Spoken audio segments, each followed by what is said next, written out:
மாதம் 31ஆம் தேதி விடுதலை பயன் புத்தகம் 40வது அதிகாரம் 16-20 மீண்டும் 34-38 வசனங்கள். அதில் மிகச்சிறப்பாய் உடன்படிக்கை கூடாரம் அவர்களோடு இருந்தது. இந்த கூடாரத்தின் மேல் தேவனுடைய மகிமை மாட்சிமை நிரம்பி இருந்தது. அந்த மேகம் நகரும் போது மக்களும் நகர்ந்தார்கள்.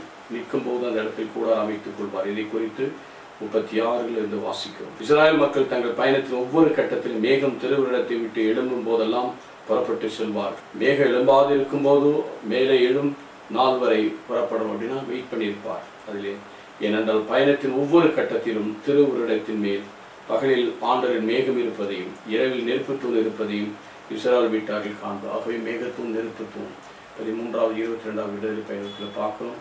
பகலிலே மேகத்தூண் நெருப்புத்தூண் விட எப்பொழுதுமே ஆண்டவர் சமூகம் அவர்களோடு இருந்தது. இன்னைக்கு அந்த ஆண்டவர் நீங்கள் தான் தேவனுடைய ஆலயம், பரிசுத்த ஆவி நம்மில் குடிக்கொண்டிருக்கிறார், நம்ம தேவன் வாசம் செய்கிறார்.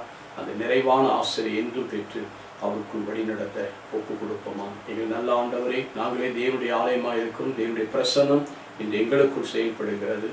அந்த உடன்படிக்கை பிழையிலே பகலில் மேகத்தூணும் இரவில் நெருப்பு தூண்டது. ஆனால் ஆண்டவர் 24 மணி நேரம் நான் விலகுவதில்லை, என்னை கைவிடுவதில்லை என்று வாழ்க்கை கொடுக்கிற ஆண்டவர் இந்த நம்மோடு இருக்கிறார். நம்மை வழி நடத்துகிறார். நிறைவை காண உதவி செய்யும் நல்ல பிதாவே. ஆமென்.